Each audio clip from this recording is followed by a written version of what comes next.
RCF Haute-Marne, le journal. Retour sur le débat de La Chapelle-Saint-Luc en début de journal. Olivier Girardin et Vincent Richard, les deux candidats, sont notamment revenus sur la fameuse distinction Chapelle du Haut, Chapelle du Bas. Extrait. Municipal encore, toutes les listes ont été officiellement validées dans l'Aube et en Haute-Marne. Dans nos départements, 5 communes n'ont pas de candidats.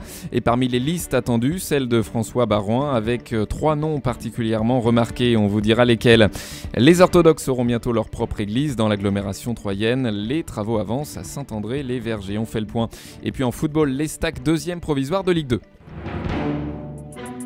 Votre journal local présenté par Thomas Pasquier. Bonjour Thomas, bonjour à toutes et à tous. Bonjour Rémi, bonjour à toutes et à tous. Les électeurs chapelains auront le choix entre 2 candidats lors du premier tour des municipales. Et oui, le maire socialiste Olivier Girardin, maire depuis 2008, postule pour un 3e mandat. Face à lui, Vincent Richard des Républicains. Vous avez pu entendre le débat entre les deux hommes sur notre antenne en fin de semaine. Ils ont évoqué notamment la rénovation urbaine, le désendettement de la commune ou encore l'unité de valorisation énergétique. Et ils sont aussi revenus sur cette distinction qui fait toujours parler entre la Chapelle du Haut avec la zone industrielle et la Chapelle du Bas. Vincent Richard. Une scission qui est récurrente depuis longtemps et elle a été accentuée justement par toute la mobilisation de la commune au niveau de leur... J'ai pas fait une mauvaise liaison dans les titres par hasard ?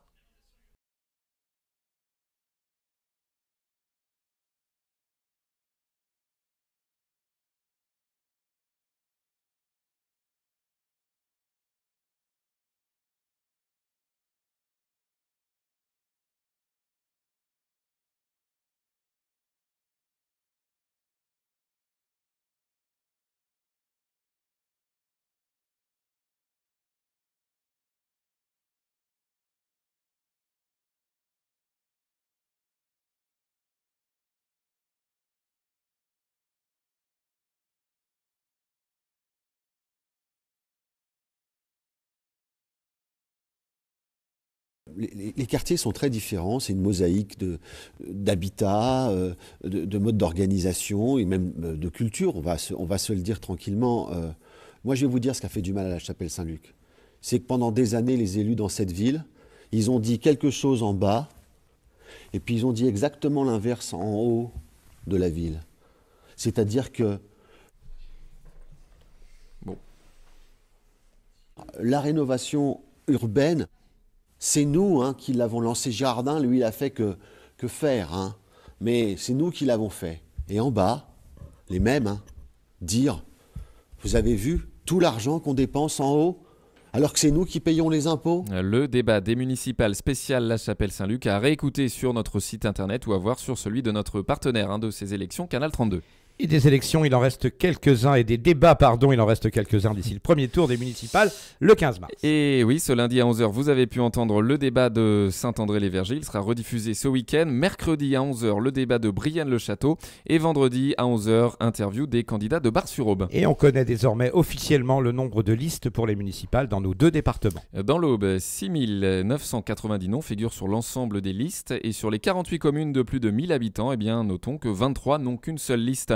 En Haute-Marne, 5731 candidatures précisément ont été enregistrées. Mais certaines villes n'ont pas de candidat, Thomas. Et oui, Rémi, et dans l'Aube, c'est une première. Pas de candidat à Maison-des-Champs. En Haute-Marne, rien à Alichamps, Briaucourt, Orbigny-Aumont, Ormois, les Sexfontaines et Trex. Alors si des candidats se décident, ils pourront se présenter au second tour. Sinon, une autre élection sera organisée dans les prochains mois. Et s'il n'y a toujours personne, la préfecture reprendra la main pour une fusion avec une autre commune. À 3, 5 listes. Une était scrutée de près, bien sûr, celle de François Baroin. Et oui, une liste du maire sortant renouvelée à 36%. Et 3 noms retiennent particulièrement l'attention.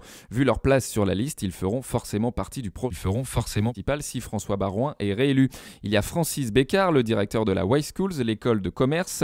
Dominique Deharbe, candidat Europe Écologie Les Verts en 2008. Il souhaitait initialement aussi présenter sa liste cette année.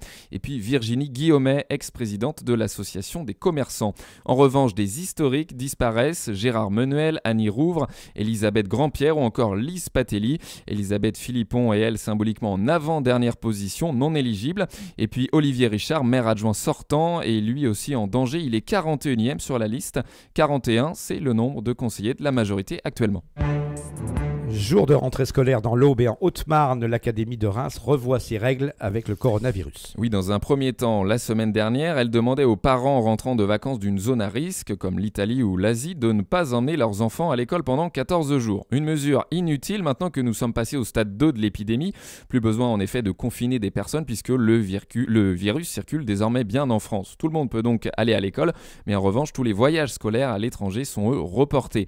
À noter quand même que le Grand Est reste une des régions de France les moins touchées pour le moment par le coronavirus, malgré 4 nouveaux cas en Alsace ce week-end, aucun cas dans l'Aube et en Haute-Marne pour l'instant. Malgré tout, les pharmacies auboises sont déjà en rupture de masques. Les orthodoxes de l'Aube auront bientôt une église à eux. Et oui, depuis de nombreuses années, ils célèbrent leur culte dans des lieux prêtés par les protestants puis les catholiques, puisque l'église orthodoxe troyenne a été détruite lors de la Seconde Guerre mondiale. Le diocèse de Troyes a cédé gracieusement à l'église orthodoxe pour un bail de 99 ans une grange près de la paroisse de Saint-André-les-Vergers. On en est environ à la moitié des travaux débutés en septembre. Le père André Kremenzev, curé de la paroisse Saint-Nicolas, s'en félicite car les orthodoxes attendent avec impatience leur propre église. Oui, c'est vraiment attendu par les fidèles parce qu'il y a eu une église orthodoxe dans les années 20-30 du siècle précédent qui a été détruite par un bombardement et depuis nous avons toujours été hébergés soit par les catholiques soit par les protestants, enfin par les protestants au départ et par les catholiques ensuite et nous avons opéré toujours des déménagements.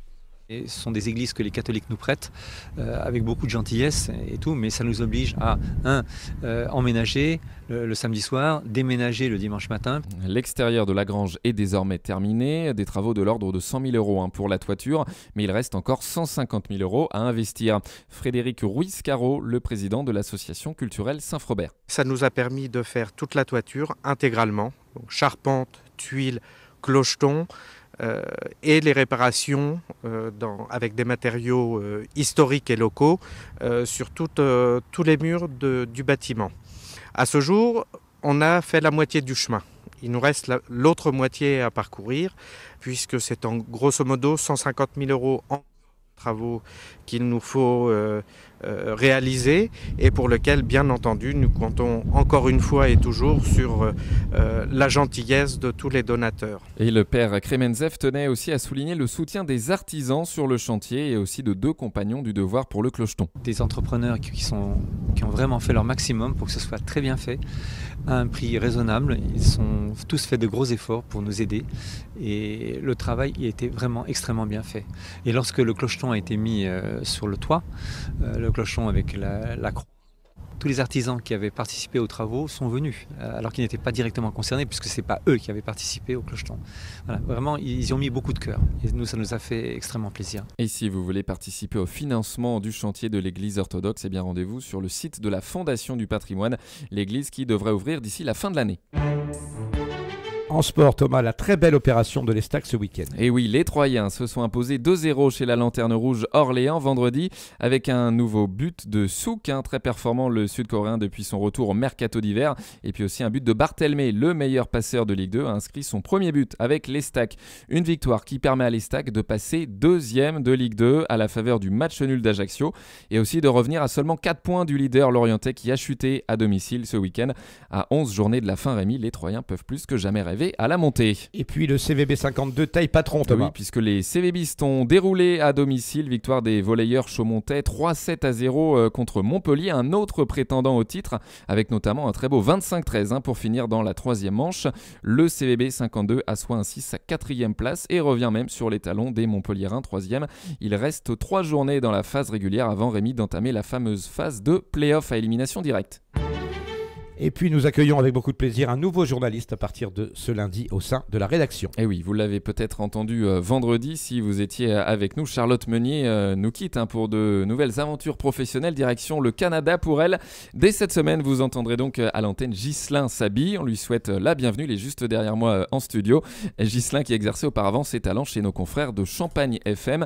Bienvenue à lui encore et on le met directement dans le bain. Rémi, son premier journal, ce sera dès mercredi. Il est d'accord, Ghislain? Il est OK. Il est OK. Signe de la tête, nickel. C'est bon. Allez, la météo, Alexandre de Michel.